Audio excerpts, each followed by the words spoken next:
నమస్తే welcome to our channel. నేను మీ Anil. Voluntary వ్యవస్థ గతంలో వైసీపీ హయాంలో వచ్చిన వాలంటరీ వ్యవస్థ పైన అయితే ఈరోజు కూటమి ప్రభుత్వం సంచలన నిర్ణయం తీసుకున్నట్టు కూడా తెలుస్తూ ఉంది. గత కొద్ది రోజులుగా ఏదైతే వాలంటరీ వ్యవస్థ ఉందో కొంత అయోమయం అవుతున్న దాఖలాలు అయితే కనబడతా ఉన్నాయి. అసలు ఈ వాలంటరీ వ్యవస్థ ఉంచుతారా లేకుంటే తీసేస్తారా, ఈ వాలంటరీ వ్యవస్థ అసలు ఏంటి అనే విషయాలపైన వాలంటరీగా ఉన్న వాళ్ళు కొంత ఆందోళన చేసిన కార్యక్రమాలు కూడా మనం చూసాము. దీనిపైన కూటమిలో ఉన్న నేపథ్యం మంత్రివర్గాలు అయితే చెప్తున్నది అసలు నిజంగానే మరి ఈ వాలంటరీ వ్యవస్థ ఉంచుతారా తీసేస్తారా అనే దాని గురించి క్లుప్తంగా తెలుసుకునే ప్రయత్నం అయితే చేద్దాము. ఈరోజు మండలి సభలో ఏదైతే ఆంధ్రప్రదేశ్ సంబంధించిన మండలి సభలో ఈరోజు అయితే చర్చకు వచ్చిన విషయం ఏంటంటే వాలంటరీ వ్యవస్థ ఏంటి, గతంలో మంత్రుల సమావేశం చేసినప్పుడు కూడా మరి వాలంటరీ వ్యవస్థ గురించి అయితే వాళ్ళు ఏం క్లారిటీ ఇవ్వలేకపోయారు. ఉమ్మడి గవర్నమెంట్ అంటే ఏదైతే ఈ గవర్నమెంట్ వచ్చిన తర్వాత ఎన్డీఏ ఏదైతే ఈ ఫామ్ అయిపోయిన తర్వాత వచ్చిన గవర్నమెంట్లో చాలా విషయాలు కూడా ఏదైతే వాళ్ళు ఇచ్చిన హామీలలో కూడా మనం చూడొచ్చు. ఈ వాలంటరీ వ్యవస్థ ఉద్యోగులు ఎవరైతే ఉన్నారో వాళ్ళకి 10,000 జీతము పెంచి 10,000 వరకు జీతాలు ఇచ్చుకుంటూ వాళ్ళకి కంటిన్యూ అయ్యే విధంగా చర్యలు తీసుకుంటామని చెప్పారు. కానీ ఈ కూటమి గవర్నమెంట్ ఏర్పడిన తర్వాత ఇప్పటి వరకు కూడా వాలంటరీ వ్యవస్థ గురించి ఎక్కడ కూడా మాట్లాడిన దాఖలాలు లేవు. అసలు ఈ వాలంటరీ వ్యవస్థలో ఉన్న వాళ్ళు అయోమయం అవుతా ఉన్నారు. మమ్మల్ని ఉంచుతారా తీసేస్తారా, గతంలో అయితే మరి మేము కంటిన్యూ చేపిస్తామని చెప్పినారు, హామీ కూడా ఇచ్చారు, మాకు 10,000 రూపాయల జీతం ఇస్తామని చెప్పారు. కానీ ఇప్పుడు ఎటువంటి స్పందన లేదని కూడా వాలంటరీ వాళ్ళైతే అయోమయమవుతున్న దాఖలాలు కనబడుతున్నాయి. దీనిపైనే ఈరోజు ఏదైతే ఎమ్మెల్సీ మండలి సభలో అయితే మరి మంత్రివర్గం మాట్లాడుతూ డోలా బాల వీరస్వామి గారు అయితే మాట్లాడుతూ నిజంగా ఈ వాలంటరీ వ్యవస్థ ఏదైతే ఉందో ఈ వాలంటరీ వ్యవస్థలో మరి గతంలో ఆగస్టులోనైతే మరి రెన్యువల్ కావాలి, అప్పుడే వైసీపీ ప్రభుత్వం ఉంది, మరి అప్పుడు ఆయంలోనే కావాలి. మరి ఇప్పుడు మేము ఈ ఏదైతే వాలంటరీ వ్యవస్థ ఉందో ఇప్పుడు రెన్యువల్ చేయలేదు కాబట్టి వైసీపీ నాయకులు అప్పుడు రెన్యువల్ చేయాలి, వాళ్ళు ఇంతవరకు కూడా రెన్యువల్ చేయని దాఖలాలు కనబడతా ఉన్నాయన్నట్టు కూడా మరి అయితే తన మంత్రి చెప్పడం అయితే జరిగింది. దీనిపైన శాసన మండలి ప్రతిపక్ష నేత బొత్స సత్యనారాయణ గారు కూడా మాట్లాడుతూ ఏదైతే రెగ్యులేషన్ సంబంధించిన జీవో ఇప్పుడు మీరైనా పాస్ చేయొచ్చు కదా అని తను ప్రశ్నించిన దాఖలాలు కనబడతా ఉన్నాయి. అంటే గతంలో రెగ్యులేషన్ కోసము రెన్యువల్ చేయాల్సిన అప్పుడేమో వైసీపీ చేయలేదు, మోసం చేశారు, ప్రజలను మోసం చేశారు, ఇటు వాలంటరీ మోసం చేశారని కూడా మంత్రి ఎవరైతే బాల వీరాంజనేయులు ఎవరైతే ఉన్నారో తను అయితే చెప్పడం అయితే జరిగింది. తను చెప్పినప్పుడు దానికి కౌంటర్గా ప్రతిపక్ష నేత ఏదైతే బొత్స సత్యనారాయణ గారు ఉన్నారు కదా, ఇప్పుడు మీ కూటమి గవర్నమెంటే ఉంది కదా, ఇప్పుడు మీ గవర్నమెంటే ఉంది, మరి మీరైనా ఇప్పుడు వాళ్ళని రెగ్యులేషన్ చేసి ఒక జియో పాస్ చేయొచ్చు కదా, వాళ్ళకి మీరు ఇచ్చారు కదా, హామీ ఇచ్చారు కదా, 10,000 రూపాయలు మరి మీరు జీతం ఇస్తామని కూడా చెప్పారు. గతంలో వైసీపీ వాళ్ళు ఈ ఏదైతే వాలంటరీ వ్యవస్థను తీసుకొచ్చి ప్రజలకు సేవ చేసింది, మీరు ఇప్పుడు మమ్మల్ని తప్పుపడతా ఉన్నారని కూడా బొత్స సత్యనారాయణ గారు అయితే వ్యక్తం చేసిన దాఖలాలు కనబడున్నాయి. దీనిపైన వైసీపీ నాయకులు అయితే కొంత మండిపడ్డ దాఖలాలు కనబడతా ఉన్నాయి. గతంలో మీరు హామీ ఇచ్చేటప్పుడేమో వాలంటరీ వ్యవస్థను ఏదైతే రెగ్యులరైజేషన్ చేస్తామని హామీ ఇచ్చారు, అదేవిధంగా వాళ్ళకి వేతనం కూడా పెంచుతాం, 10,000 వరకు పెంచుతామని కూడా హామీ ఇచ్చారు.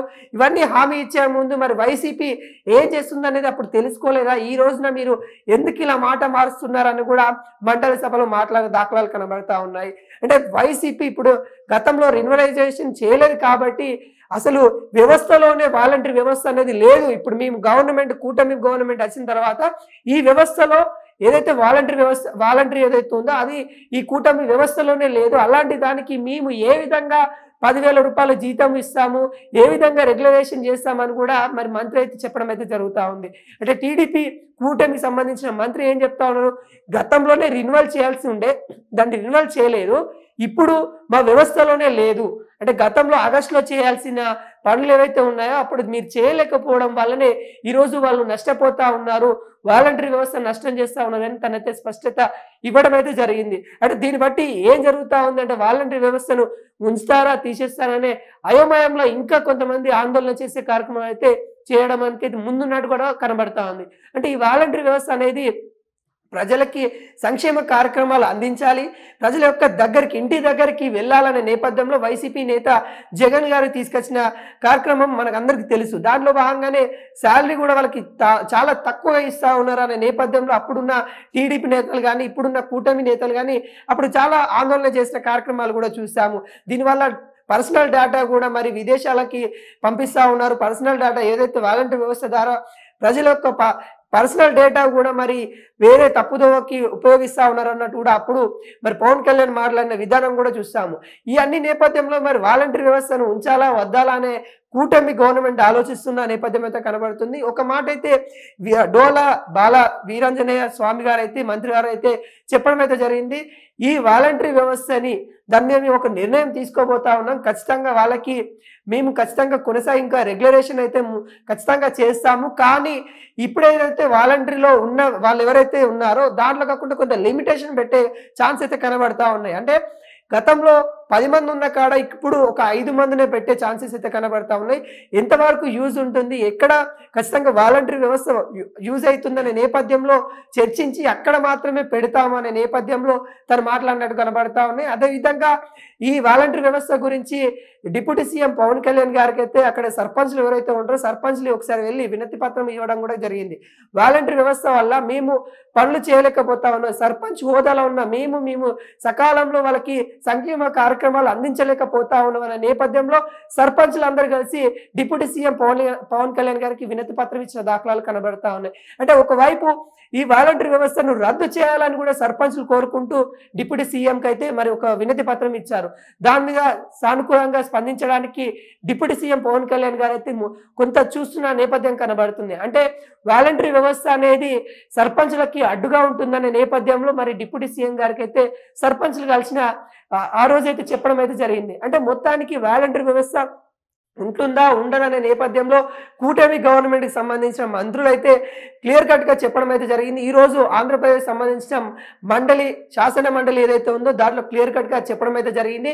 ఏదైతే ఈ వాలంటరీ వ్యవస్థ ఉందో దానిలో ఖచ్చితంగా కొనసాగిస్తాము, ఖచ్చితంగా ఎంతవరకు అయితే ప్రజలకు యూజ్ అవుతుందో అంతవరకు అయితే తీసుకొని వెళ్తాము, కాకుండా లిమిటేషన్ అయితే పెడతాము.